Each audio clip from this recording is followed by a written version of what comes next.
भजन्त्यनन्यभावेन ते मे भक्ततमा मताः।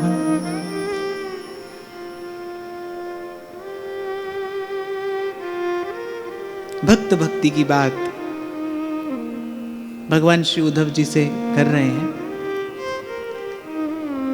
पहले तो भगवान ने बताया भक्त के गुण क्या क्या हैं, और उसमें भी भगवान कहते जो हमारा विशेष भक्त है, जो श्रेष्ठ भक्त है।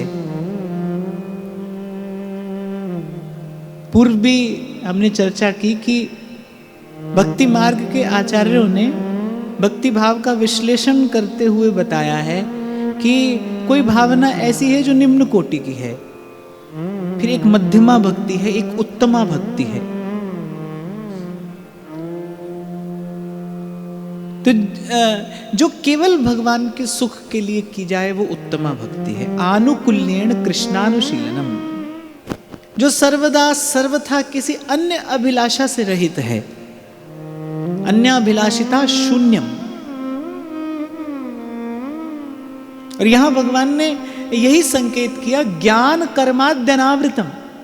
भक्त इसका भी विचार नहीं करता।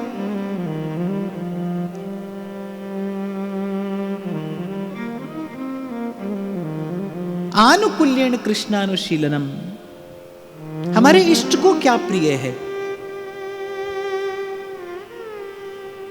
गोपी का श्रृंगार, गोपी का व्यवहार, गोपी का विचार सब किसके लिए है? कृष्ण के लिए नहीं, कृष्ण के सुख के लिए। श्री कृष्ण कैसे सुखी हों। अगर बहुत सरल से शब्दों में इस भावना को समेटना हो तो बस एक पंक्ति है, हमारे इष्ट को कैसे सुख मिले, हमारे प्रभु कैसे सुखी हों। साधारण अवस्था में तो जो जीव है वो इस भाव का चिंतन ही नहीं कर सकता।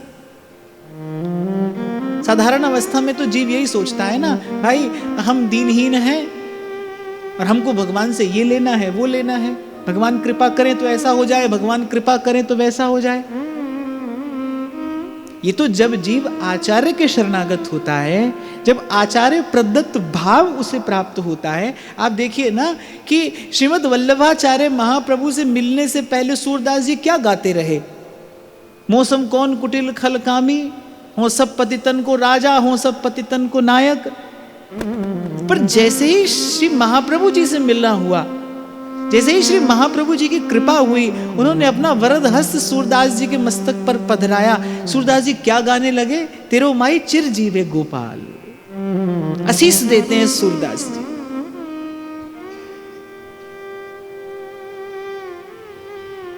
तो आचार्यों ने भक्ति तत्व का, इस भक्ति भाव का विश्लेषण करते हुए बताया, एक तो निम्न कोटि की भक्ति है ना, जो केवल संसार और विषय का सुख प्राप्त करने के लिए की जाती है।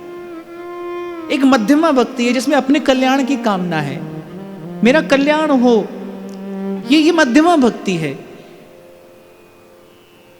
फिर एक उत्तमा भक्ति है कि यत्र यत्र मम जन्म कर्म भीर नारकेत परमे पदेथवा, बस राधिका रति निकुंज मंडली तत्र तत्र हृदय में विराजताम। धर्म न अर्थ न काम रुचि, गति न चाहूं निर्वाण, जन्म जन्म रति राम पद, यह वरदान न आम। जहां पर मुक्ति की भी कामना नहीं है। हमारे महाप्रभु जी तो कहते मुक्तिस्तुच्छी भवति बहुशः प्राकृता प्राकृत श्री ही। बोले लोक परलोक के वैभव की बात तो कौन करे, लोक परलोक की संपदा की बात तो कौन करे। हे स्वामिनी, यदि एक बार आप कृपा दृष्टि से मेरी ओर देख ले तो मुक्ति भी मेरे लिए तुच्छ हो जाए, त्याज्य हो जाए। मुक्तिस्तुच्छी भवति।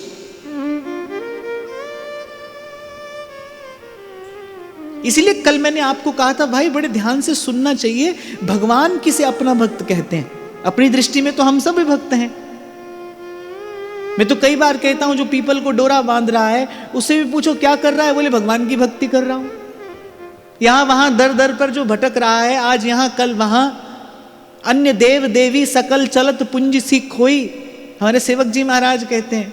और चलत पुंज सी खोई रोई जख द्यौस गमावत, जो इसी प्रकार अपना जीवन नष्ट कर रहे हैं, उनसे पूछो क्या कर रहे हो, वो भी कहेंगे भगवान की भक्ति कर रहे हैं। पर भगवान से सुनना चाहिए भाई, भक्त कैसा है, भक्ति कैसी है।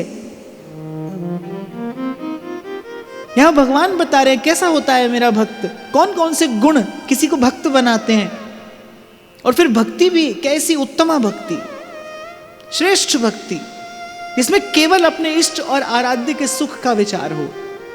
मैं आपको बड़ी विनम्रता पूर्वक की बात कहूं, आप केवल इस भाव का सेवन करना आरंभ कर दीजिए, केवल एक ये भाव कि हे प्रभु मेरे द्वारा आपको कैसे सुख मिले, मैं किस प्रकार आपको सुख पहुंचाऊं। आप अपनी ओर मत देखिए, अपनी योग्यता अयोग्यता पात्रता अपात्रता का विचार मत करिए। कल भी मैं आपसे कह रहा था कि अगर पात्र ही व्यक्ति पहुंचता फिर तो आप मैं कहां आ पाते। तो श्री जी की कृपा और करुणा है जो आपको मुझे यहां ले आई है, और मैं तो एक ही माला जपते जपते यहां तक आया हूं। भाई जो यहां तक ले आया वो आगे भी ले जाएगा, तिनका बयार के बस है। स्वामी हरिदास जी महाराज ने कहा ना, जब हमने सिद्धांत के पदों की चर्चा की तो यही स्वामी जी महाराज कहते हैं कि और निभावे और जाने जी की। ये जो कुंज बिहारी हैं, एक तो ये संबंध का अंत तक निर्वाह करते हैं, और संपत्ति विपत्ति परे प्रतिपाले। तो उत्तमा भक्ति, हे प्रभु ये मेरा जीवन किसी भी प्रकार से आपके काम आ जाए, मैं आपके किसी लीला कार्य में सहयोगी हो जाऊं, निमित्त बन जाऊं। अपने जीवन का श्रेष्ठ उद्देश्य तो भक्त यही रखे। और मैं पुनः दोहराऊंगा, अपनी ओर देखकर भक्ति नहीं होती भाई, भक्ति तो भगवान की ओर देखकर होती है। भजन कौन कर पाता है, उमा राम स्वभाव जिन जाना, प्रभु के स्वभाव की ओर देखकर भक्ति होती है। पूर्व भी मैंने आपको सुनाया था ना कि भरत जी जब जाने लगे तो कहते हैं कि अपनी मां की करनी देखूं, तो फिर तो विचार करता हूं कि कभी प्रभु के सन्मुख जा ही नहीं सकता। अपनी ओर देखता हूं तो मेरे कारण प्रभु बन बन डोल रहे हैं, इतना अपार कष्ट मेरे कारण प्रभु पा रहे हैं, मन करता है कि लौट जाऊं। पर जब शील निधान श्री रघुनाथ जी के उस कृपालु स्वभाव का चिंतन करता हूं, फिर इच्छा होती है दौड़कर जाऊं और प्रभु के चरणों से लिपट जाऊं। तो भगवान की ओर चलना है तो फिर भगवान की ओर ही देखिए, अपनी ओर मत देखिए। मैं तो उस दिन भी आपसे कह रहा था, 4 शब्द बोलने हो, मैं बहुत पापी हूं या भगवान बहुत दयालु है, तो क्या बोलना चाहिए? भगवान बहुत दयालु, यही बोलना चाहिए। वही शब्द बोलिए जिससे इस अस्तित्व में कुछ सकारात्मकता पवित्रता का प्रसार हो, वही बात बोलना चाहिए। बहुत बड़ा संदेश है इस छोटी सी घटना में। वल्लभाचार्य महाप्रभु ने जब डांटा, श्रीमद वल्लभाचार्य महाप्रभु ने कहा, बोले अरे आंधरे सूर होए के घिघियाए रहे हो, कछु ठाकुर को जस गा। आचार्य का आदेश क्या है भाई, कुछ ऐसी बात कहिए जिससे इस लोक का मंगल हो। हम तो जैसे हैं तैसे हैं, इसका बखान करने की कोई आवश्यकता नहीं है। अपने गुण का ज्ञान हो जाए, अपने दोष का भान हो जाए, यह पर्याप्त है। अपने दोष की स्वीकृति हो जाए, फिर अपने दोष को दूर करने का प्रयास क्या है? प्रभु का गुण गाइए, प्रभु का यश गाइए, उसी से मन का मैल धुलेगा। तो भगवान ने कहा भाई ज्ञान कर्माद्य अनावृतम, जो न कुछ और जानता है और न कुछ और जानना चाहता है। और मैं तो यहां पर आपको एक बात अपने छोटे से अनुभव से यह भी कहूं बाप, कि वो जो कुछ और जानना है ना, वो वस्तुतः भजन के मार्ग का विक्षेप ही है। बहुत यहां वहां से सुन लोगे, बहुत पढ़ लोगे तो क्या होगा? विक्षेप उत्पन्न हो जाएगा। शब्द जालम महारण्यम चित्त भ्रमण कारणम। इसलिए कल मैंने आपको कहा था, सबके प्रति सद्भाव रखते हुए अपने गुरुजनों की, अपने आचार्यों की आज्ञा में रहकर भजन करिए, यदि जीवन को साधना है तो। बहुत यहां वहां की बात कहने सुनने का कोई लाभ नहीं है, उससे अपितु हानि होती है, मन में विक्षेप उत्पन्न होता है। नारद जी के मन में विक्षेप उत्पन्न हो गया। अब वो जगह जगह जाते हैं ना, जगह जगह बात सुनने में आती है, तो नारद जी के मन में विक्षेप उत्पन्न हो गया, भजन में मन नहीं लग रहा है, नारद जी व्याकुल हो गए। तब सनकादिक ने उनके हृदय का ये रोग दूर किया। बोले देवर्षि, आपके हृदय में शब्द विक्षेप उत्पन्न हो गया है, बहुत बात सुन ली है आपने, बहुत बात सुन ली, तो अब मैं करूं क्या? बोले सब छोड़िए, एकांत में जाकर बैठ जाइए और श्रीमन नारायण नारायण श्रीमन नारायण नारायण नारायण, बस एक प्रभु के नाम का आश्रय लीजिए।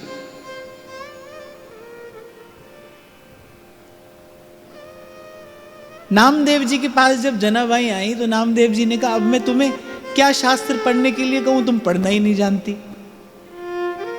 तुम पढ़ना ही नहीं जानती, तो शास्त्र पुराण कैसे पढ़ोगी?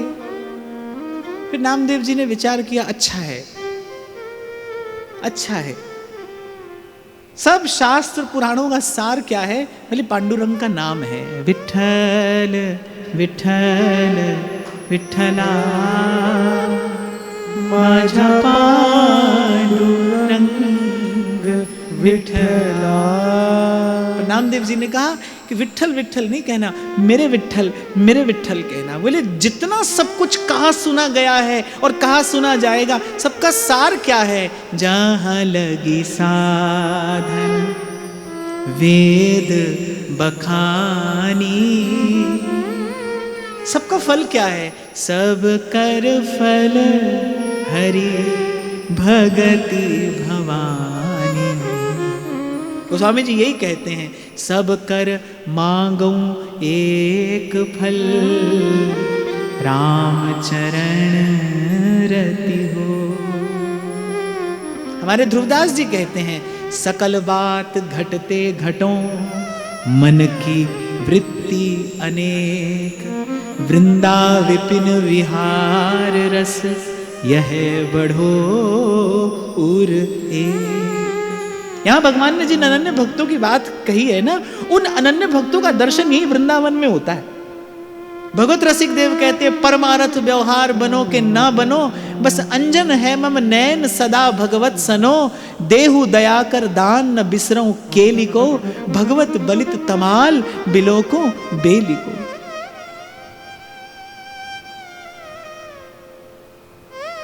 श्री कृष्ण के पाद पद्मों की अनन्य मधुकर स्वरूप ब्रजांगनाएं वो उद्धव से कहती हैं, अरे उद्धव तू जिस ध्यान की बात कर रहा है ना, वो बहुत अच्छी बात है, सच्ची भी है, अच्छी भी और बड़ी ऊंची बात है, पर हम क्या करें, हम तो विवश हैं। अरे उद्धव माधव की मुस्कान बस गई इन नैनन बिसरत नहीं, लगत न दूजो ज्ञान।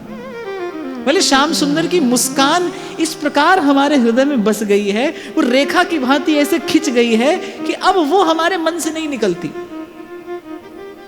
बस गई इन नैनन बिसरत नहीं, भूलती नहीं। श्याम सुंदर की मुस्कान नहीं भूलती, और लगत ना दूजो ज्ञान, अब कोई दूसरा ज्ञान हमें समझ नहीं आता। तू कहता है बहुत दूर से बैठकर उस निर्गुण निराकार ज्योति स्वरूप ब्रह्म का ध्यान करो, तुम्हें आनंद मिलेगा। अरे हमने श्याम सुंदर को इन भुजाओं में भरा है, हृदय से लगाया है, उसका आलिंगन किया है, भुज भर भेंट्यो श्याम सुंदर को कीने चीने भोग रे उधो माधव की मुस्कान।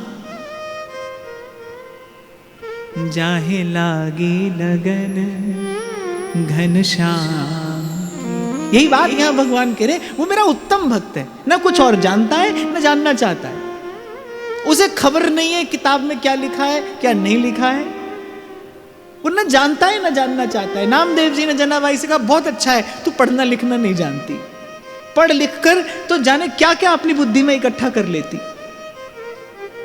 और एक और बात मैं आपको बताऊं भाई, पढ़ लेना सरल है, लेकिन उसका जो संस्कार पड़ता है उससे फिर अपने अंतःकरण को, अपने चित्त को मुक्त करना बड़ा कठिन है।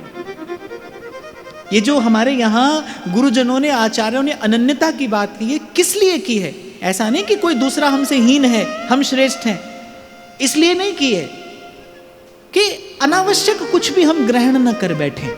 उसका संस्कार पड़ता है, जो आप सुनोगे, देखोगे, विचारोगे, उसका संस्कार पड़ेगा। जो सुनोगे, देखोगे, उसका विचार करोगे, करोगे कि नहीं? जो भी आप सुनते हो, देखते हो, उसका विचार होता है ना। जो सुनोगे देखोगे उसका विचार करोगे, जिसका पुनः पुनः विचार करोगे उसका संस्कार पड़ जाएगा। इसलिए कहा गुरुजनों ने बहुत विचार कर ये सूक्ष्म रीति भजन की बताई है कि सबको प्रणाम करते हुए पर अपनी परिपाटी से भजन करो, अपने गुरुजनों की आज्ञा में रहकर भजन करो। हाँ, संत जहां मिले, भगवत प्रेम की बात करने वाला जहां मिले, उससे अवश्य उसका भाव ग्रहण करना चाहिए। पर फिर भी मैं आपको यहां यही कहूंगा, वही सुनना है जिससे अपने इष्ट में श्रद्धा और विश्वास बढ़े, आपके भाव में कोई विक्षेप ना आए।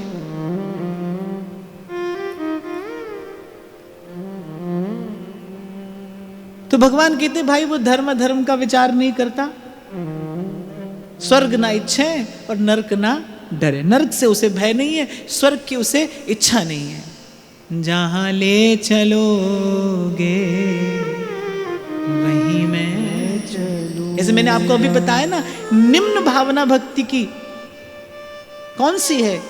जिसमें संसार के विषय के सुख की कामना है,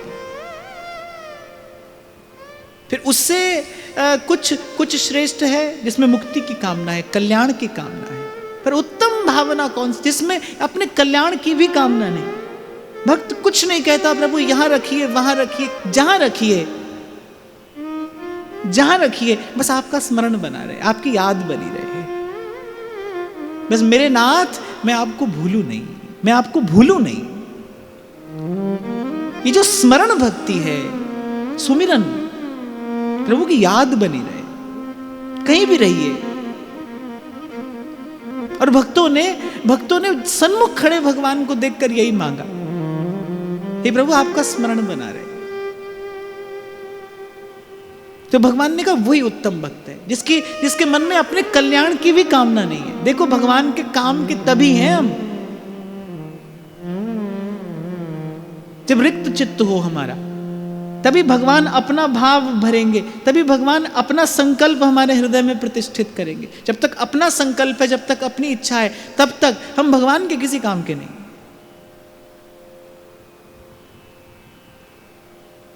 आप देखिए सब अयोध्या वासियों को प्रभु ले गए, किस किस को प्रभु अपने साथ ले गए, और जिसने सबसे अधिक सेवा की, हनुमान जी को क्या कह रहे, बोले आप यहीं रहिए। और थोड़ा समय नहीं, त्रेता के अंत में भगवान जा रहे हैं, फिर द्वापर और फिर कलयुग। भगवान हनुमान जी से कह रहे हैं कलयुग के अंत तक यही रहना पवन पुत्र, तुम्हारी छत्र छाया में भक्तजन रहकर भजन करेंगे।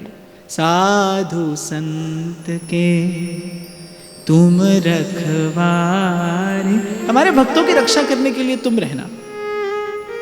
आप देखिए वो हनुमान जी जो थोड़ी सी देर के लिए भी भगवत सेवा के बिना नहीं रह सकते, और भगवान कह रहे अब यही रहना, यही तुम्हारी सेवा है। तुम्हारे भक्त के मन में तो ये भी आग्रह नहीं है कि मैं यही सेवा करूं, जो सेवा प्रभु दें, प्रभु के निकट रहकर सेवा मिले, प्रभु से दूर रहकर सेवा मिले। इसीलिए मैं कई बार आपको कहता हूं भाई ये आग्रह मत करना श्री जी से कि हम यहां रहें कि कहां रहें, जहां रहें आपकी सेवा में रहें। हम जहां रहें आपकी सेवा मिले, आपका कैंकर्य मिले, आपकी स्मृति बनी रहे, जहां रहें। कोई आवश्यक नहीं है भाई सब छोड़ छाड़ के यहां आ जाओगे यहां भजन होने लगेगा, कोई आवश्यक नहीं है। ये एक प्रपंच से छूटकर आता है व्यक्ति, दूसरे में पड़ता है। भजन तो भाई गुरु और संत की कृपा से होता है। मैं कई बार आपको उदाहरण देता हूं, आज फिर स्मरण करा रहा हूं आपको। व्यास जी आ गए वृंदावन रहने, खींचातानी लगी रही, ओरछा से कभी कोई आता है कभी कोई आता है, चलिए चलिए, चैन नहीं था। जिस दिन महाप्रभु जी ने कहा ना अब आप वृंदावन वास करिए, उसके बाद व्यास जी का वृंदावन वास जो था निर्बाध हो गया, बाधा रहित हो गया। जब गुरु की कृपा से वृंदावन वास मिला, जब श्री जी चाहें, मैं तो उस दिन भी आपको कह रहा था जब श्री जी चाहें आप वृंदावन रहें तो रोकने वाला कौन है? तब कोई रोकने वाला नहीं है, भीतर बाहर से सब अनुकूल हो जाएगा जब श्री जी की इच्छा होगी। ये जो भोली सखी गाती है ना, कब टेर के निकट बिठा, इसका अर्थ क्या है? हे स्वामी ने कब आप मुझे बुलाएं, कब आप मुझे पुकार कर अपने निकट बिठाएं, तब तक मैं प्रतीक्षा करूंगी। आशास्य दास्यम वृषभानुजाया स्थिरे समध्यास्य च भानुजाया। अपने संकल्प विकल्प जो हैं वो प्रभु से दूर करते हैं, वो प्रभु से दूर ले जाते हैं। जो अपने संकल्प विकल्प खाली मन लेकर बस प्रभु की कृपा की बाट जोहनी है। अब देखो, जब मतंग ऋषि ने श्री शबरी जी से कहा कि राम आएंगे, शबरी ने ये नहीं पूछा कब आएंगे। ये प्रश्न कहीं नहीं मिलता है कि शबरी ने अपने गुरु से ये पूछा कब आएंगे। शबरी के गुरु त्रिकालदर्शी महापुरुष हैं, जिनके वचन का मान रखने के लिए प्रभु चलकर आ रहे हैं। वो साधारण महापुरुष तो नहीं होंगे, वो त्रिकालदर्शी महापुरुष हैं। वो शबरी से कह रहे हैं कि प्रतीक्षा करना, राम आएंगे। शबरी ये नहीं पूछती कब आएंगे, आएंगे, बस इतना ही वचन पर्याप्त है मेरे लिए। प्रेम के मार्ग पर प्रतीक्षा ही तो सारा तप है, यही तो पुरुषार्थ है। बस प्रभु की कृपा की बाट जोहनी है। श्याम घन कब बरसोगे आए, श्याम घन कब बरसोगे। कोई संकल्प विकल्प ना हो मन में। गुरु से नाम मिल गया, गुरु ने कृपा करके कान में भगवान नाम सुना दिया है और उपासना की पद्धति के रूप में मार्ग मिल गया। अब तो बस हरि नाम से नेह पले तो पालिए और सेवा में ये देह गले तो गालिए। एक भगवत प्राप्त महापुरुष के मुख से मैंने ये बात सुनी थी। बोले दो बात ना छूटे बस, एक तो प्रभु का नाम जप ना छूटे और एक सेवा ना छूटे। श्री जी की सेवा ना छूटे, श्री जी के प्यारे संतों की सेवा ना छूटे और गौ ब्राह्मण की सेवा ना छूटे। आपको जीवन मिला है, आपको साधन मिला है, बस प्रभु से यही कहिए, प्रभु आपका नाम जप होता रहे और सेवा ना छूटे मुझसे। श्री जी की सेवा, साधु संत की सेवा, गौ ब्राह्मण की सेवा। बस कह रही दो बात जीवन को दिव्य बनाए रखती हैं। ये दो बातें पर्याप्त हैं। जो नाम गुरु से सुन लिया है बस उसको रटिए, उसको जपिए, उसको ध्याइए, उसको गाइए और संग ही संग आपके हाथ से गुरु की, संत की, ठाकुर की, गौ ब्राह्मण की सेवा होती रहे। यही अनन्य भक्ति का मार्ग है।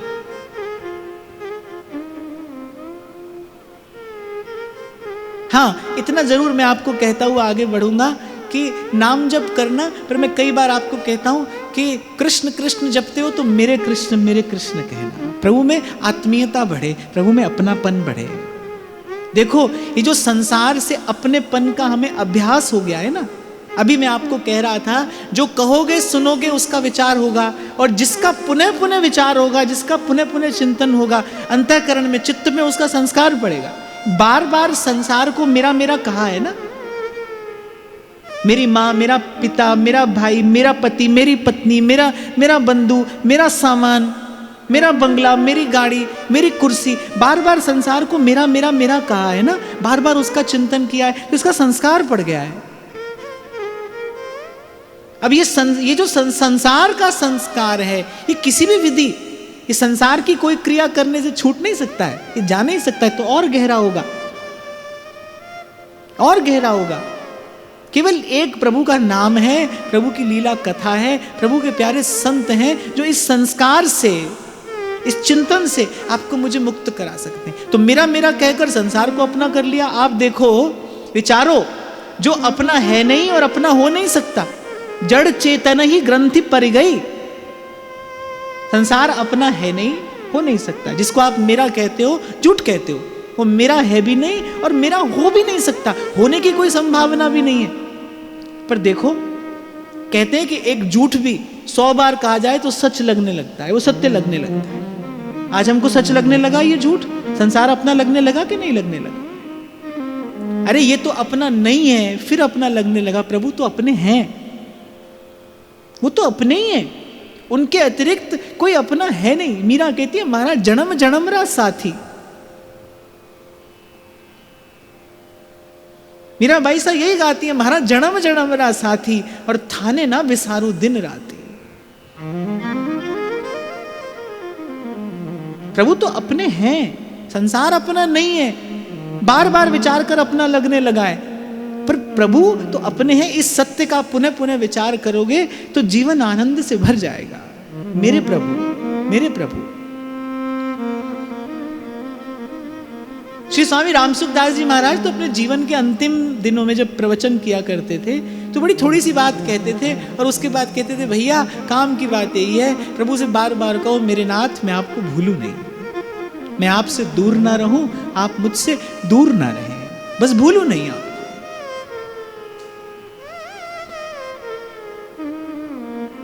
गिरधर मारा सांचा प्रीतम, उन बिन पल ना रहाऊं।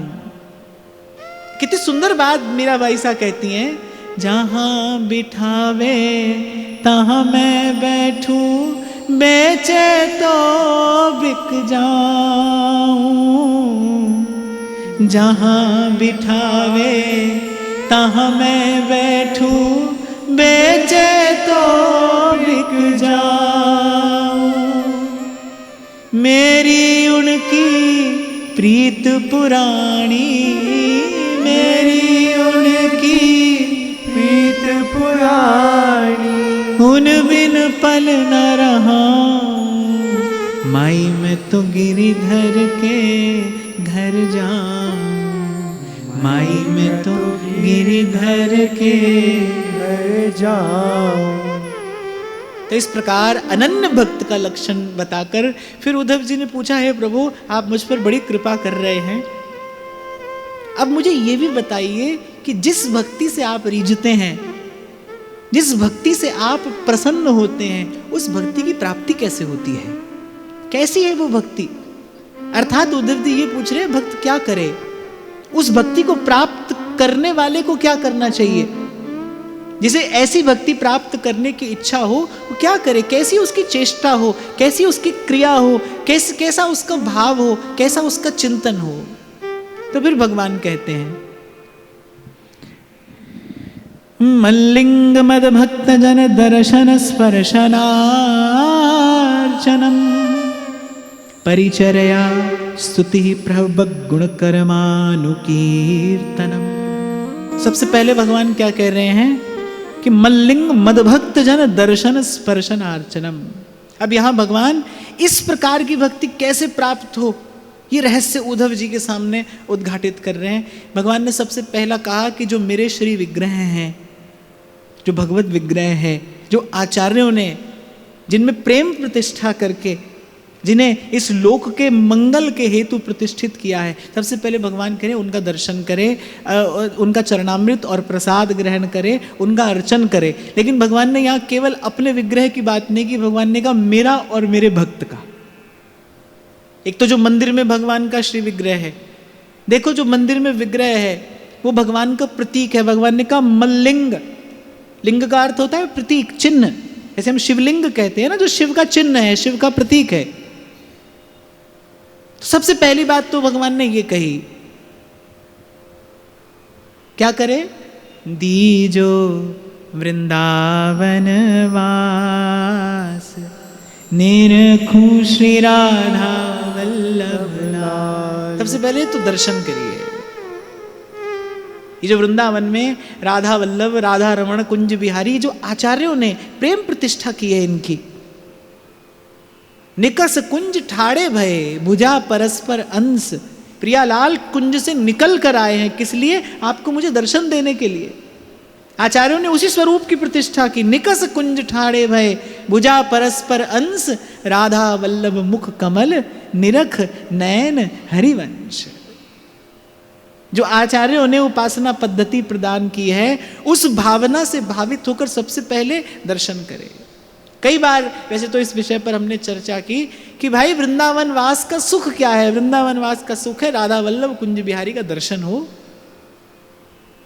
दर्शन सुख है। यहाँ मैंने देखा, मैं तो बहुत समय से ये बात अनुभव करता हूँ कि बड़े बड़े साधु संत जो भजन परायण हैं, जो भावना परायण हैं, पर भाई ठाकुर का दर्शन जरूर करेंगे जाकर, आते जाते यूं ही आते जाते निहारा करेंगे। महल राधिका का बुहारा करेंगे, यूं ही आते जाते निहारा करेंगे। पर ये कार्य करना सावधानी से। मंदिर जाना पर ये कार्य कारण करना बड़ी सावधानी से, मंदिर जाना केवल श्री जी के दर्शन के लिए। दर्शन ही प्रसाद है भाई, और कोई प्रसाद आपको श्री जी की इच्छा होगी तो आपके हाथ में कोई रख के और चल देगा, पर मंदिर जाना इसी प्रकार, बस मंदिर के किसी कोने में खड़े होकर और निरखूं श्री राधा वल्लभ लाल को। क्योंकि क्या होता है ना, फिर व्यक्ति वहां जाकर व्यवहार में पड़ जाता है, फिर प्रपंच में पड़ जाता है, तो दर्शन का सुख समाप्त हो जाता है। मंदिर जाना है किस लिए? केवल श्री जी का दर्शन करने के लिए। और पूर्व भी मैंने आपको कभी कहा था, जब कथा सुनिए तो ऐसा प्रयास हो कि हमारी सारी चेतना सिमट कर हमारे कानों में आ जाए, और जब श्री जी के सन्मुख खड़े हो तो ऐसा प्रयास हो कि सारी चेतना सिमट कर नेत्रों में आ जाए। बस केवल प्रभु को एकटक निहारिए, प्रभु के रूप रस का पान करिए, न कोई प्रार्थना, न स्तुति, न कुछ और कुछ नहीं। बहुत लोगों को मैं देखता हूँ ठाकुर जी के सामने गए, आंख बंद करके कोई स्तोत्र पाठ कर रहा है, कोई क्या कर रहा है। इस सब की आवश्यकता नहीं है, अपितु ये तो आचार्यों ने निषेध किया, ऐसा नहीं करना चाहिए। ठाकुर जी के सामने खड़े होकर मैं देखता हूँ कुछ लोग प्रदक्षिणा लगाने लगते हैं, परिक्रमा लगाने लगते हैं, ये सब नहीं होना चाहिए। हमने जब द्वादश यश की चर्चा की थी तो चतुर्भुजदास जी महाराज कह रहे हैं, सावधान हरि सदन सिधारे, ठाकुर जी के सन्मुख कैसे जाना है, ये भक्ति मार्ग के आचार्यों ने बताया है कैसे प्रभु के सन्मुख जाए। अरे ठाकुर जी के सन्मुख गए हो, दर्शन ही परम फल है। अब कौन सा स्तोत्र और कौन सा पाठ करना है, वो सब बाद में अपने घर में बैठकर करिए। जब प्रभु के सन्मुख खड़े हैं केवल दर्शन करिए, रोम रोम नेत्र हो जाए, ऐसे प्रभु की रूप माधुरी का पान करिए, नख से शिख तक प्रभु को निहारिए, प्रभु के श्रृंगार का दर्शन करिए। श्री डोंगरे जी महाराज की बात में फिर आपको स्मरण करा देता हूं, ठाकुर के श्रृंगार का दर्शन करने से मन का विकार दूर होता है। प्रभु के श्रृंगार का दर्शन करिए, प्रभु के मुख पर क्रीड़ा करती वो जो मंद मुस्कान है, हासो जनोन्मादकारी च माया, वो जो मुस्कान है प्रभु की, उसका दर्शन करिए। प्रभु मेरी ओर देख रहे हैं, मेरी ओर देखकर मंद मंद मुस्कुरा रहे हैं, इस प्रकार प्रभु के सन्मुख होकर प्रभु का दर्शन करिए। छीन ले हंस के सबका ये मन, सखीरी मेरो राधा रमन, छीन ले हंस के सबका ये मन, सखीरी मेरो राधा रमन। इसी प्रभु के रूप का ध्यान करिए, दर्शन करिए। और फिर भगवान ने एक और बात कही कि मेरा भी दर्शन और मेरे भक्त का भी दर्शन। अब देखो बड़ी ऊंची बात भगवान कह रहे हैं, मेरे भक्त का भी ऐसे ही दर्शन करे। स्पर्श अर्चन की बात भी भगवान कहते हैं। अब श्री विग्रह का स्पर्श तो आचार विचार ऐसा है, उसकी व्यवस्था ऐसी कि सब तो श्री विग्रह का स्पर्श नहीं कर सकते। तो जो श्री ठाकुर जी का चरणामृत हमारे हाथ में आता है ना, उसी ठाकुर जी ने एक प्रकार से यही कृपा की कि प्रत्येक जीव को मेरे चरण स्पर्श का सुख मिल सके। अगर जीव मुझ तक नहीं आ सकता है तो मैं जीव तक जाता हूं। चरणामृत प्रसाद के रूप में भगवान ही आते। वो जो प्रभु के सन्मुख से जो वो चरणामृत प्रसाद आपकी ओर आ रहा है ना, कुछ और नहीं है, वो प्रभु ही आ रहे हैं आपसे मिलने। इसलिए यहां पर प्रसाद की ऐसी महिमा है, प्रसाद कुछ और नहीं है, प्रभु ही आए हैं आपसे मिलने।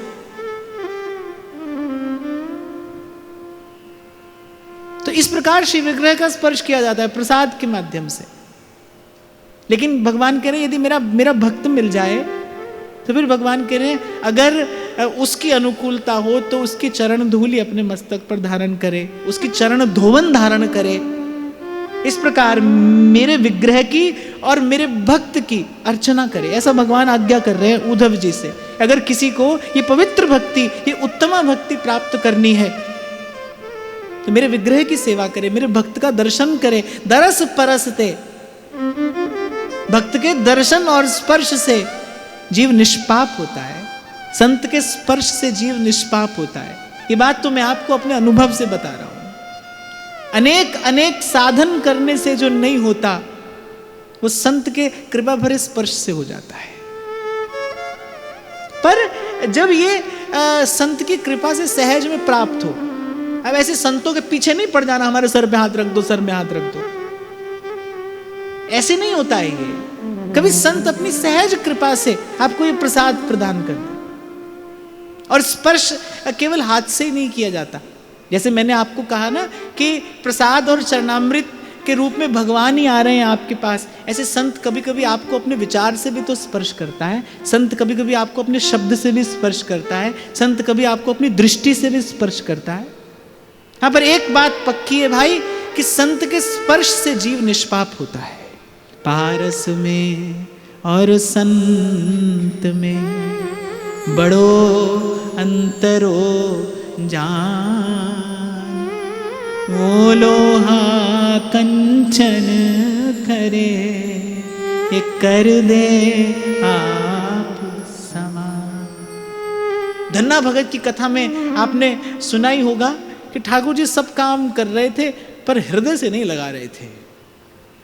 बोले नहीं, हृदय से मैं तभी लगाता हूं जब जीव संत की कृपा से निष्पाप होकर मेरे पास आता है। ठाकुर जी तो अकारण करुणा वरुणालय हैं, वो तो पापी पुण्यात्मा का विचार नहीं करते, पर वो जो पूर्ण रूपेण अंगीकार करना है प्रभु का, वो कब होता है? जब जीव संत के कृपा जल में स्नान करके आता है। इसीलिए महाराज वाणी में कहते हैं, ज्ञान त्यान किछ करम न जाना, सार ना जाना तेरी। बोले ज्ञान कर्म से सार स्वरूप प्रभु हाथ नहीं आए, नहीं आते। सब तो वड्डा सतगुरु नानक, जिस कल राखी मेरी, जिस कल राखी मेरी। चरण कमल तेरे धोए धोए पीवा मेरे, सतगुरु दीन दयाला।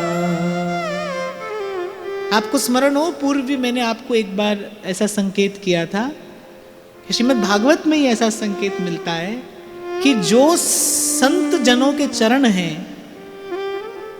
वो जागृत देवता है। जो संत चरण हैं वो जागृत देव हैं, जो अपने किसी साधन से नहीं बनेगा, वो महत जनों की चरण धूलि से हो जाता है। और भगवान तो श्रीमद् भागवत में ये भी कहते हैं, बोले इसके बिना होता ही नहीं, इसके बिना अंतःकरण शुद्ध होता ही नहीं। बिना महत पाद रजोभिषेकम, संतों के चरणों में लोटपोट हुए बिना भगवान कह रहे कि जीव के हाथ वो भक्ति का सार तत्व तो नहीं लगता। ये रत्न तो ऐसा है जो इसी विधि हाथ आता है। तो भगवान ने पहले अपने श्री विग्रह की बात की, फिर कहा मेरा भक्त। और मुझे तो ऐसा लगता है कि जो विग्रह है वो तो स्वयं भगवान कह रहे मल्लिंग मेरा प्रतीक है, लेकिन भक्त तो मेरा प्रमाण है। भक्त तो भगवान को प्रमाणित करता है। मीरा हाथ में विष का प्याला लेकर जब गोविंद गोविंद कहती है, उसका पान करती है, तो गोविंद को प्रमाणित कर देती है। प्रमाणित कर दिया मीरा ने। कौन मिटाए उसे जिसको राखे पिया, कौन मिटाए उसे जिसको राखे पिया। सब दुख दूर हुए जब तेरा नाम लिया, सब दुख दूर हुए जब तेरा नाम लिया। और फिर वैसे भी जिनके हिय में बसत हैं तीन लोक के नाम। हमारे व्यास जी तो बार बार कहते भाई साचा मंदिर हरि के संत। श्री ठाकुर जी का सच्चा मंदिर तो श्री ठाकुर जी के संत हैं, प्रभु के प्यारे संत हैं, जिनके हिय में बसत हैं तीन लोक के नाथ। तो भगवान ने कहा सबसे पहले तो मेरे विग्रह का दर्शन स्पर्श और अर्चन करे, मेरे संत का दर्शन स्पर्श और अर्चन करे। फिर भगवान कहते हैं मत कथा श्रवणे श्रद्धा मदनुध्यानमुद्धव सर्वलाभोपहरणम दास्येनात्मनिवेदनम। फिर पुनः भगवान कह रहे हैं कि संत के पास जाए, फिर जाकर क्या करे, मत कथा श्रवणे, साधु के पास केवल एक यही भाव लेकर जाइए क्योंकि प्रभु की कोई बात सुना दे, प्रभु की कोई चर्चा करे। संत के पास संसार की विषय की वार्ता चर्चा चिंतन लेकर नहीं जाना चाहिए। यदि जाओगे तो प्रकृति आपको फिर इस अधिकार से सदा के लिए वंचित कर देगी। बहुत ध्यान रखते हैं भगवान, बहुत संभाल कर रखते हैं भगवान अपने भक्त को, अपने संत को। भक्त को, संत को संसार से बचा कर रखने की जिम्मेदारी भगवान की है। ऐसे किसी को भी संत के पास नहीं पहुंचा देते भगवान। चित्तवत राम कृपा कर जबहि संत विशुद्ध मिलहि परते। भगवान कृपा भरी दृष्टि से देखे माने भगवान राजी हो जाएं किसी पर, रीझ जाएं किसी पर, उसको देते हैं भगवान अपने किसी निज जन का संग। उसके जीवन में भगवान संत लेकर आते हैं। पलटू साहब तो कहते हैं प्रेम बिना राम नहीं, राम ही केवल प्रेम प्यारा, प्रेम ते प्रकट हुई मैं जाना। पलटू साहब कह रहे प्रेम बिना राम नहीं, और कह रहे राम बिना संत नहीं। किसी ने पूछा संत से राम मिलता है कि राम से संत मिलते हैं? तो पलटू साहब कह रहे नहीं, भगवान से संत मिलते हैं। प्रेम बिना राम नहीं, राम बिना संत नहीं, पलटू सत्संग वरदान मांगे। प्रभु आपको नहीं मांगते हैं हम, आप अपने धाम में प्रसन्न रहिए।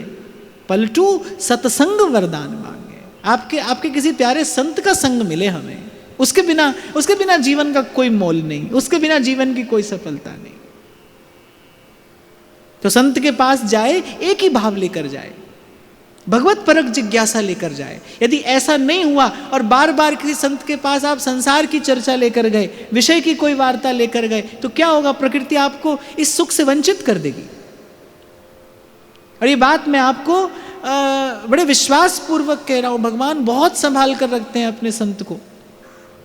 ऐसे ही संसार का ताप उस तक नहीं पहुंचने देते, बचा कर रखते हैं साधु को भगवान संसार से। यदि संत के पास जाना है तो फिर ये योग्यता हम में हो कि हमारी जिज्ञासा भगवत परख हो, हम केवल प्रभु को चाहें, फिर भगवान सच्चे संत से मिलाते हैं।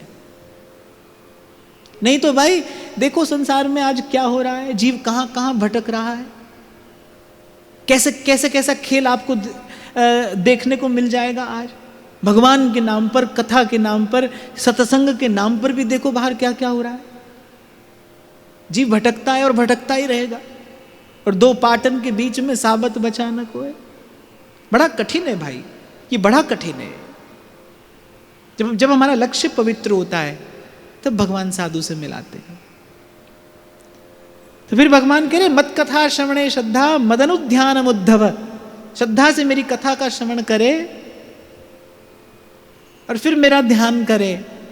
सर्वलाभोपहरणम दास्येनात्मनिवेदनम, और उसे जो भी प्राप्त हो सबसे पहले लाकर मेरे चरणों में निवेदन करे। देखो ये एक वैष्णव का जीवन होना चाहिए, ये एक वैष्णव की जीवन शैली हो।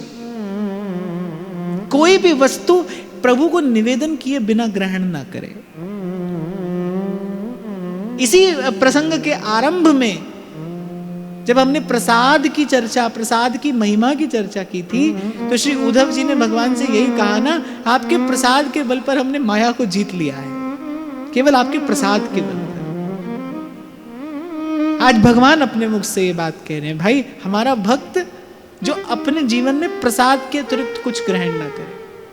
आपको वस्त्र भी यदि जो भी आपने धारण करना है, एक बार प्रभु के सन्मुख जरूर करिए, एक बार श्री जी के चरणों का स्पर्श जरूर कराइए। छोटी से छोटी वस्तु, इसके दो लाभ होंगे। एक, तो प्रभु के चरणों में निवेदन करने से वस्तु का जो भी गुण दोष है वो समाप्त हो जाता है, वस्तु प्रसाद हो जाती है। और दूसरा, प्रभु के सन्मुख वही वस्तु तो ले जाओगे ना जो ले जाने योग्य होगी। बहुत बड़ी अपवित्रता से जीव बच जाता है प्रसाद पाने का संकल्प मात्र लेने से, कि भाई हम केवल प्रसाद पाएंगे।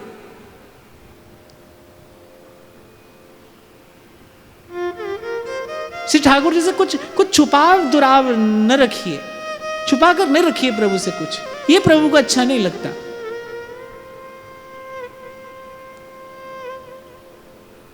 जब युधिष्ठिर द्यूत खेलने गए, ठाकुर जी को नहीं बताया, ठाकुर जी को अच्छा नहीं लगा। परिणाम क्या हुआ सारे संसार के सामने। आज तक भरत वंश अपयश का भागी है उस घटना के कारण। आज तक भगवान से छुपा कर गए। क्यों छुपाया? क्योंकि भगवान को बताने योग्य बात नहीं थी। उद्धव जी नहीं पूछा भगवान से, पहले अरे इतनी पीड़ा पांडवों को पहुंची, इतना अपमान द्रौपदी का हुआ। श्री ठाकुर जी ने कहा कि हमें बताकर जाते। बोले पहले तो हम जाने ही नहीं देते। और फिर ठाकुर जी मुस्कुराकर बोले अगर जाने भी देते तो हारने नहीं देते। चलो अगर जाने भी देते तो कम से कम उन्हें हारने तो नहीं देते। बोले कैसे? बोले दुर्योधन की तरफ से कौन खेल रहा था? शकुनी। बोले इनकी तरफ से हम खेलते। और बोले सोचो जब वहां शकुनी खेलता और यहां हम खेलते तो विजय किसकी होती? उद्धव जी ने कहा प्रभु आप तो अजित हैं, आपसे कौन जीत सकता है? बोले फिर? बोले हमसे छुपाया क्यों, हमसे दुराव क्यों? प्रभु से कुछ छुपाकर मत रखिए। जो भी पाना है प्रसाद पाना है, प्रभु के सन्मुख करके पाना है, प्रभु को बताकर पाना है। डोंगरे जी महाराज तो यहां तक कहते थे, बोले पुण्य कर्म करते समय प्रभु को स्मरण करो कि नहीं करो, पर पाप करते समय जरूर ध्यान रखो कि प्रभु आपके होते हुए, आपके देखते हुए मैं ये काम विवश होकर कर रहा हूं। मैं अल्प बुद्धि, मैं अज्ञ, मैं मूढ़ जीव, पर आपको देख कर रहा हूं। आप बचा सकते हैं तो मुझे बचा लीजिए, नहीं तो हिस्सेदार बनिए, नहीं तो यहां पर मेरे हिस्सेदार बनिएगा। गाते हैं ना भक्त लोग, दल बल के साथ माया घेरे जो मुझे आकर, तुम देखते ना रहना, तुम देखते ना रहना, झट आके बचा लेना। उस समय प्रभु को जरूर याद करिए, पर ऐसा तो भूल कर भी ना करिएगा कि कोई काम प्रभु से छुप कर करें।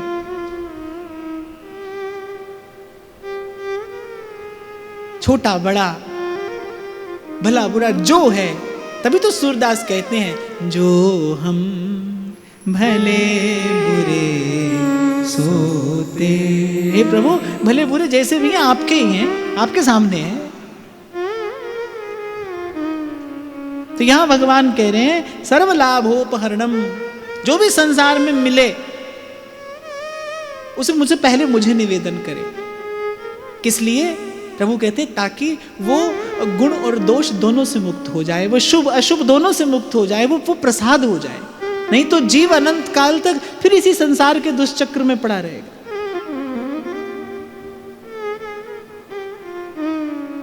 और जब कुछ श्रेष्ठ मिले, जब आपको यश मिले, जब आपको प्रतिष्ठा मिले, जब आपको मान सम्मान मिले, वो तो जरूर प्रभु के चरणों में निवेदन करो। क्यों? क्योंकि उसके मिलने पर संसार में फंसने का भय अधिक है। अपनी प्रशंसा, अपना यश, अपनी प्रतिष्ठा, मान सम्मान, संपत्ति, समृद्धि, वो तो जरूर प्रभु को निवेदन करिए कि प्रसाद ही पाएंगे। ऐसा भगवान कह रहे हैं। भगवान कह रहे हैं भाई जिसको ये उत्तमा भक्ति प्राप्त करनी हो उसका जीवन ऐसा हो। फिर आगे भगवान कहते हैं मज्जन्म कर्म कथनम मम परवानुमोदनम गीत तांडव वादित्र गोष्ठिभिर्मद गृहोत्सवः। अब सुनो, यहां पर भगवान कह रहे हैं कि मत जन्म कर्म कथनम, अर्थात मेरी कथा करे और कराए, सुने और सुनाए। और फिर भगवान कह रहे मम परवानुमोदनम, भक्त को श्री ठाकुर जी के जितने उत्सव हैं वो बड़े लाड़ और चाव के साथ, उत्साह के साथ मनाना चाहिए। जितने भी उत्सव हैं, श्री ठाकुर जी ने कहा जितने भी पर्व उत्सव मुझसे संबंधित हैं उसको बड़े उत्साह के साथ मनाए। संसार का साधन संपत्ति और किस काम आएगी? अगर यहां नहीं लगी तो आपको संसार में लगा देगी। ध्यान रखना, आपकी संपत्ति आपने प्रभु में नहीं लगाई तो वो आपको संसार में लगा देगी, क्योंकि धन में ऊर्जा है, शक्ति है। ऐसा मैंने बड़े लोगों से सुना है, बोले कहीं जमीन में धन गाड़ कर रख दो तो वो भीतर ही भीतर चलता है, माने जहां गाड़ो वो वहीं नहीं रहता है। नहीं, हमको कहीं नहीं मिला, आप कहीं सोच रहे हो आपको कैसे पता? ऐसा मैंने सुना है, बोले जहां गाड़ो वहां नहीं रहता, कहीं और चल देता है। लक्ष्मी जी के लिए कबीर तो कहते ही हैं, नारी पुरातन पुरुष की क्यों न चंचला हो। चंचला है और उसमें शक्ति भी है, उसमें शक्ति है। आप देखो, शरीर से लुंज पुंज कोई व्यक्ति हो, उसकी जेब में 1-2 लाख रुपया पड़ा हो तो ऐंठ कर चलता है वो बाजार में, है कि नहीं? किसकी ताकत है? किसका बल है? धन का बल है। और पहलवान हो, जेब में 2 कौड़ी नहीं हो तो आप देखो बेचारा चेहरा ऐसे लटका कर चलेगा, तो उसमें शक्ति है। यदि आपने उसे समय रहते प्रभु में नहीं लगाया, आपने यदि अपने साधन अपनी संपत्ति को भगवान में नहीं लगाया तो वो अपने बल से अपनी शक्ति से आपको संसार में लगा देगी। इसलिए मैं ये कभी नहीं कहता कि आपके पास कुछ नहीं हो, आप अभावग्रस्त रहे ना, सब कुछ हो, पर तेरे जन के हित लगे तन मन धन सब ठाट। जो भी आपके मेरे पास में है वो प्रभु और प्रभु के जन की सेवा में लगता रहे, तब जीवन स्वस्थ रहता है, तभी जीवन पवित्र रहता है। नहीं तो फिर अर्थ अनर्थ करता है। कोई संशय नहीं है इसमें, आपको हजारों लाखों प्रमाण देखने को मिल जाएंगे। आप अपने जीवन में देख लेना, अपने आसपास देख लेना, नहीं तो फिर ये अर्थ जो है वो अनर्थ करता है। इसी की विधि भगवान बता रहे हैं। इसलिए भगवान कह रहे कथा कहे और किसी से कहलाए, सुने और सुनाए। और फिर भगवान कह रहे मम परवानुमोदनम, मेरे सब उत्सवों को खूब लाड़ से, चाव से, उत्साह से करे।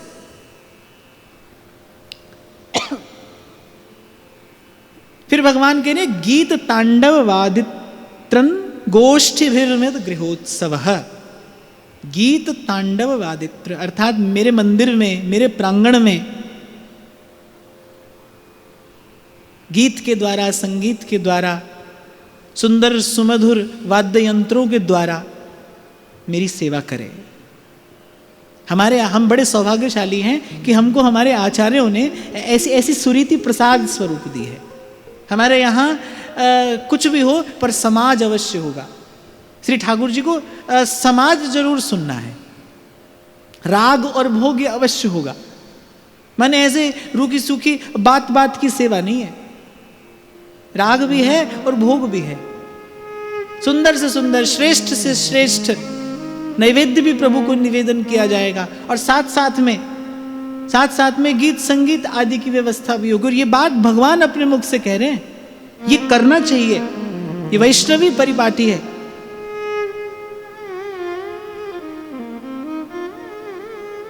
गीत तांडव अर्थात गाना, गीत, गायन, वादन और नृत्य। गीत तांडव वादित्रन गोष्ठी वीर मद गृहोत्सव। भगवान के जो मेरा घर है, जो मेरा आंगन है, वहां पर इस प्रकार के उत्सवों की रचना करनी चाहिए। माने श्री ठाकुर जी को ना नाचते गाते भक्त अच्छे लगते हैं, प्रसन्न। श्री ठाकुर जी का नाम ही है उत्सव मूर्ति। हमारे राधा वल्लभ लाल का नाम है नित्योत्सव विग्रह। जहां नित्य उत्सव है, नित्य, हर रोज उत्सव है। देखो, इससे कहीं ना कहीं प्रभु के हृदय का ये भाव प्रकट होता है कि श्री ठाकुर जी ये चाहते हैं कि भाई हमारे भक्त सदा प्रसन्न रहें, गाते रहें, नाचते रहें, मुस्कुराते रहें, आनंद में रहें। इसीलिए हमारे यहाँ तो ध्रुवदास जी ने ऐसी व्यवस्था कर दी, बोले हित ध्रुव मंगल सहज नित्य जो गावही, सर्वोपरि सोई होई प्रेम रस पावही। हमारे राधा वल्लभ लाल को तो नित्य ही ब्याहुला प्रिय है। अब ब्याहुला में गाना भी हो जाता है, बजाना भी हो जाता है, नाचना भी हो जाता है, पर ये प्रभु की आज्ञा है। और जो मैंने आपको अभी निवेदन किया ना, यदि अपनी संपत्ति अपना साधन भगवत कार्य में नहीं लगाओगे तो वो आपको उठाकर संसार में ले जाएगा। अब घर में 15, 20, 25, 30 लाख रुपया पड़ा हो तो सोचोगे ना कि इसको कहाँ लगाएं। हमें देखो, हम हमेशा उधार में ही रहते हैं। 10-15 लाख कभी होता ही नहीं तो सोचो ही कहाँ कहाँ लगाओगे। हमें, और व्यासपीठ से मैं झूठ नहीं बोलता हूं भाई, बोलना भी नहीं चाहिए, ये सच्ची बात है। ये थोड़ी बहुत उधार बनी रहती है और प्रभु कृपा करे अंत तक बनी रहे। ठाकुर जी का सेवा कार्य होता रहे, क्योंकि देखा ऐसे, अगर नहीं दिया जाएगा तो कृपणता आएगी, जीवन में कृपणता आएगी। एक बार एक व्यक्ति को बहुत समझाया किसी ने, भाई देना चाहिए, थोड़ा देना चाहिए। वो सब लोग दे ही तो रहे हैं, अरे नहीं तुमको भी देना चाहिए, अपने ही दिए का लाभ होता है। अब बेचारा बहुत कठिनाई से उसने अपने आप को तैयार किया, ठीक है देंगे। एक चांदी का सिक्का मुट्ठी में बंद किए, निकला घर से, आज तो देंगे।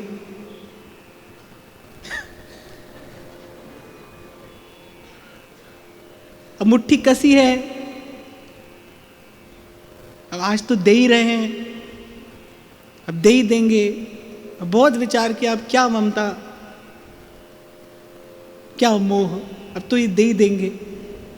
अब वो सिक्का हाथ में बंद, अब मुट्ठी बंद थी तो पसीना आ गया, और जब हाथ खोला, पूरे नहीं रो मत, हम नहीं देंगे तुम्हें। तो नहीं दोगे तो ऐसा ही होगा, कृपण हो जाओगे। मैंने कहा ना, फिर अर्थ अनर्थ करेगा। प्रभु के उत्सव की रचना करो, भगवान कह रहे हैं। और एक और बात मैं यहां पर आपको निवेदन करूं, भाई प्रभु के सेवक की सेवा प्रकृति अपने कण कण से करती है। माया को सब जग भजे, माधो भजे न कोई, जो कदापि माधो भजे, माया चेरी हो। और भगवत रसी देव तो कह रहे हैं, माया चेरी होए रहे पगसों लपटानी। माया है तो प्रभु की, पर सेविका है, उसका स्थान प्रभु के चरण ही है, वो प्रभु के चरणों में रहे। आपने यदि प्रभु के चरणों में नहीं लगाया तो वो आपके मस्तक पर आकर बैठेगी। क्या होता है, धनवान व्यक्ति की बुद्धि तो बिगड़ जाती है, धन का उन्माद कहां आता है, बुद्धि में ही तो आता है, वहीं से तो जीवन बिगड़ना आरंभ होता है। तो आप यदि प्रभु के चरणों में नहीं लगाओगे उसे, तो वो आपके सर पर बैठेगी, बुद्धि बिगड़ेगी, विचार बिगड़ेंगे, जीवन बिगड़ जाएगा भाई। तो मैं ये तो नहीं कह रहा हूं कि यहां वहां से ले देकर ये काम करना है। जो आपके पास में है, जो साधन आपको प्रभु ने दिया है, वो तो प्रभु की सेवा में अवश्य लगना चाहिए, अवश्य लगे। और ये भगवान की आज्ञा भी है। और हम बड़े सौभाग्यशाली हैं भाई, परम सौभाग्यशाली हैं। सबसे पहले तो हमें परम सुंदर इष्ट और आराध्य मिला, फिर ऐसी सरस उपासना की पद्धति मिली। अब सोचो, भगवान ये कह देते कि कहीं कोने में जाकर बैठ जाओ और 6 घंटा हमारा ध्यान करो, हम कर सकते थे? हम कर ही नहीं सकते थे। कैसे दयालु हमारे प्रभु हैं, कैसी सुंदर उपासना की रीति हमें बता रहे हैं। ले हाथ में खोल और करताल और बोले नाचो गाओ उत्सव मनाओ, ये हमारी उपासना है। अब कह देते ठाकुर जी फिर भूखे रहकर अग्नि तापना, एक टांग पर खड़े रहना, जल में पड़े रहना, भूखे रहना, अपने आप को सताना, तब हम मिलेंगे। तो हम कर सकते थे? कर ही नहीं सकते थे। और आप कर सकते हो तो कर लेना, मैं तो नहीं कर सकता और मुझे तो करना भी नहीं। तो सबसे पहले ऐसा सुंदर इष्ट आराध्य हमें मिला, राधा वल्लभ लाल, न जिनके लिए महाप्रभु कह रहे हैं नख सिख सौंदर्य काम दुख निकंदिनी। मंदिर में हितजू की मल्हार आरंभ हो चुकी है। देखो माई सुंदरता की सीमा, देखो माई सुंदरता की सीमा, ब्रजनव तरुणी कदम नागरी, ब्रजनव तरुणी कदम नागरी, निरख करत अधिग्रीवा, देखो माई सुंदरता की सीमा। सुंदरता की सीमा, जैसे सुंदर हमारे प्रभु है ना, ऐसा ही सुंदर हमारी उपासना का मार्ग भी है, ऐसी सुंदर हमारी उपासना पद्धति है। इसलिए मैंने कहा भाई बड़ी ललित बड़ी मधुर उपासना है हमारे महाप्रभु जी की, रूखी सूखी नहीं है। विधि निषेध नहीं दास अनन्य उत्कट व्रतधारी। एक बार ऐसे कहीं पर कुछ लोग बैठकर चर्चा कर रहे थे, मैं भी बैठा था, तो मुझे सुनाने के लिए, मुझे बताने के लिए बोले संप्रदाय तो चार ही हैं, ये पांचवा कहाँ से आया, ये कैसी उपासना है, खबर नहीं वैदिक उपासना है भी कि नहीं। मैंने कहा जो जो भगवान ने कहा है, मेरे भक्त को जो जो करना चाहिए, हमारे आचार्य ने हमें केवल वही वही करने के लिए कहा। कि भगवान कह रहे हैं गीत तांडव वादित्र गोष्ठी मद गृहोत्सव, मेरे घर, भगवान कह रहे हैं मेरे मंदिर में, मेरे आंगन में नाचे गाए और वर्ष भर मेरे उत्सवों की रचना करे। यही परिपाटी तो हमें हमारे आचार्य ने दी है। कभी सावन के झूले, कभी फूलों के बंगले, कभी मल्हार सुनो तुम, कभी सुनते हो ढोले। तो जैसे सुंदर सरस मधुर हमारे प्रभु का श्री विग्रह है, ऐसी हमारी उपासना पद्धति भी है। सोने दे जो रंग में डिठे सबे सोने लगे, सोना मेरा प्रीतम प्यारा हर था सोना लगे। फाड़ लिया पल्ला तेरा ओ हो, फाड़ लिया पल्ला तेरा, हो जाए जो होना, हो जाए जो होना। तेजे सोना और नहीं हो,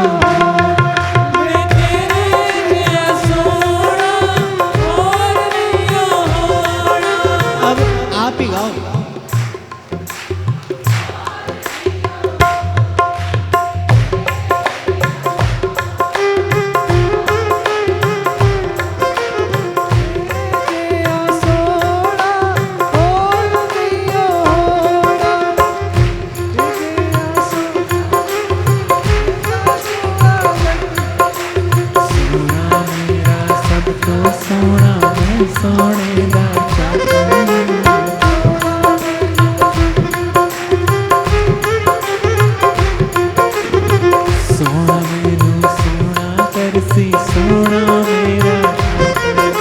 देखो हमारी जरूरत तो पड़ेगी आपको। तेरे नाल हंसना, तेरे नाल हंसना, तेरे नाल रोना, तेरे नाल रोना। गोविंद मेरो है, गोपाल मेरो है, गोविंद मेरो है, गोपाल मेरो है, गोविंद मेरो है, गोपाल मेरो है, गोविंद मेरो है, गोपाल मेरो है। शिवा के बिहारी नंद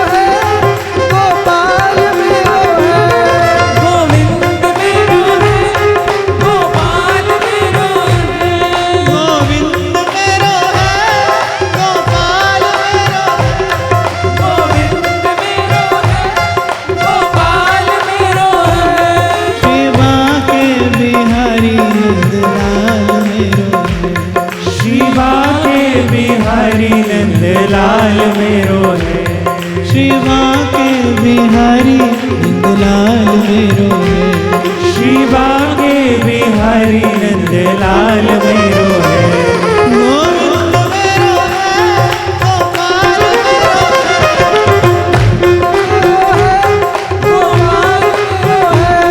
देखो, वैसे तो झूठ किसी से भी नहीं कहना चाहिए, पर मेरी बात मान के अपने मन से तो झूठ कभी नहीं कहना।